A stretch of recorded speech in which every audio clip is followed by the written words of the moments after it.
3, 2, 1, go! Assalamualaikum warahmatullahi wabarakatuh. Halo semuanya, kami dari kelompok 34 AB Palembang akan menjelaskan mengenai air conveyor. Dan sebelumnya kami akan memperkenalkan diri terlebih dahulu.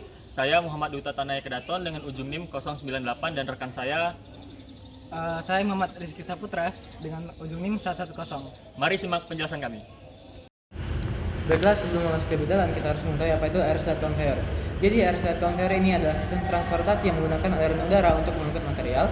Sistem air slide ini melakukan hampir seluruh pekerjaan tanpa adanya bagian yang bergerak kecuali aliran udara. Nah, sistem air slide ini menggunakan udara bertekanan rendah untuk mengangkut bahan curah dalam bentuk bubuk tanpa ada komponen yang bergerak sehingga mengurangi biaya pemeliharaannya. Baik, saya akan menjelaskan mengenai prinsip kerja dari air slide conveyor. Air slide itu komponen alat yang berbentuk persegi panjang yang dibagi menjadi dua bagian, di mana bagian atas adalah letak material ketika ditransportasikan dan bagian bawah adalah tempat udara mengalir untuk mentransportasikan material. Lalu letak udara itu berada pada tekanan 0,5 sampai 5,0 psi dan udara itu akan melewati sebuah membran berpori untuk mentransportasikan alat sehingga udara tersebut bisa tersalurkan melalui membran berpori yang terletak di antara dua bagian tersebut. Setelah material meluncur di atas membran, material tersebut mengalir sampai keluar melalui unit penampungan yang proses selanjutnya. Lalu, karena material yang dipertahankan melalui aliran udara yang teratur, material tersebut mengalir menuruni sebuah lereng, di mana ketika sudut kemiringannya relatif kecil, material tetap bisa ditransportasikan dengan bantuan udara yang mengalir. Jumlah udara yang digunakan dijaga seminimal mungkin untuk mengurangi gaya gesekan antara partikel dan permukaan dari tabung air slide itu sendiri. Selanjutnya, klasifikasi alat. Untuk air slide conveyor ini memiliki beberapa model, yakni XZ200 hingga XZ800. Setiap dari model ini memiliki spesifikasi yang berbeda-beda tergantung dari material yang akan ditransportasikan. Spesifikasi itu menyangkut dari groove width, terus delivery capacity, groove length, required wind pressure, air requirement, breathable layer. Baiklah, di sini kita memasuki bagian dari pengaplikasian. Nah, yang pertama itu diaplikasikan pada industri semen. Jadi air slide ini banyak digunakan dalam produksi semen untuk mengangkut material yang dihaluskan seperti semen, abu terbang. Lalu air slide ini memastikan aliran material yang lancar dan andal, mencegah penyumbatan dan memindahkan kehilangan produk. Lalu yang kedua ada industri farmasi. Air slide digunakan dalam produksi farmasi untuk menangani serbuk dan granul dengan hati-hati. Nah, pada yang ketiga ini adalah industri pengolahan makanan. Nah, air slide ini berperan penting dalam penanganan bahan makanan seperti tepung, gula, garam, dan rempah-rempah bubuk. Baiklah, sekarang kita memasuki bagian faktor pemilihan alat. Nah, yang pertama itu ada efisiensi energi. Mengapa efisiensi energi? Karena air slide conveyor ini memiliki konsumsi daya yang lebih sedikit dibandingkan sistem pengangkut yang lainnya. Yang kedua itu adalah perawatan yang rendah. Jadi seluncuran udara yang tidak memiliki bagian yang bergerak, maka perawatan air slide conveyor ini dibutuhkan lebih sedikit dan memangkas biaya operasional. Yang ketiga itu adalah kualitas material. Jadi proses pengangkutan tanpa gesekan meminimalkan kehausan, degradasi material sehingga kualitas dan keamanannya terjaga.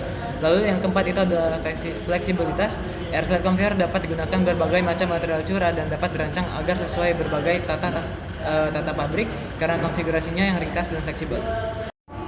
Selanjutnya, rules of thumbs, di mana kita ketika mempertimbangkan sebuah alat, kita harus melihat beberapa faktor seperti conveying material state. Kita harus tahu keadaan material yang akan ditransportasikan.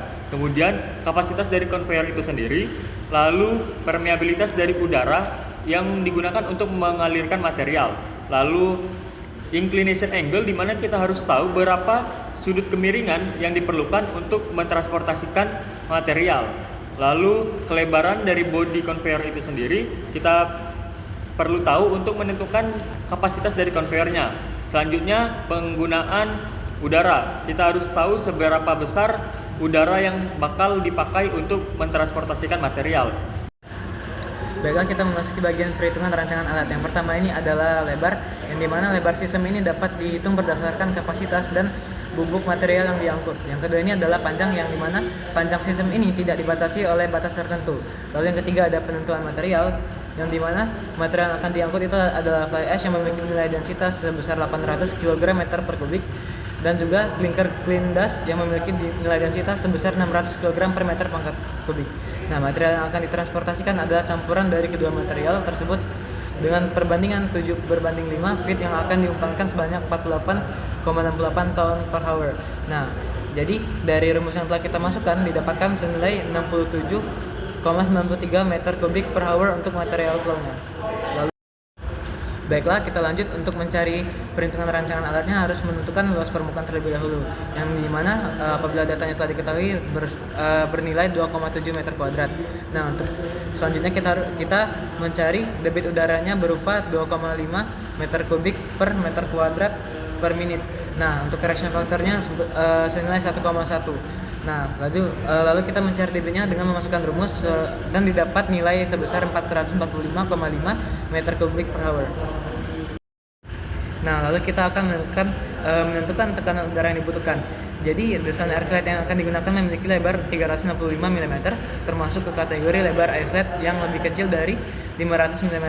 Maka untuk nilai tekanan yang akan digunakan adalah 60 meter bar, atau senilai dengan 611,8927 mm H2O. Nah, yang D adalah menentukan casing airslide. Jadi, dari gambar yang telah ditampilkan ini kita dapat menghitung lebar section 1, section 2, section 3 dan panjang total dari casing airslide yang ditentukan. Baiklah, kita memasuki sesi terakhir dari pemaparan kali ini, yaitu kesimpulan. Jadi, airslide conveyor adalah sistem transportasi yang menggunakan aliran udara untuk mengangkut material. Nah, sistem airslide ini melakukan hampir seluruh pekerjaan tanpa adanya bagian bergerak, kecuali aliran udara. Seperti yang telah dijelaskan tadi, untuk prinsip kerja dari airslide conveyor ini adalah jumlah udara yang digunakan dijaga seminimal mungkin untuk mengurangi gaya gesekan antara partikel dan permukaan saluran bagian dalam. Baiklah, sekian dari pemaparan kelompok kami. Wassalamualaikum warahmatullahi wabarakatuh. Thank you.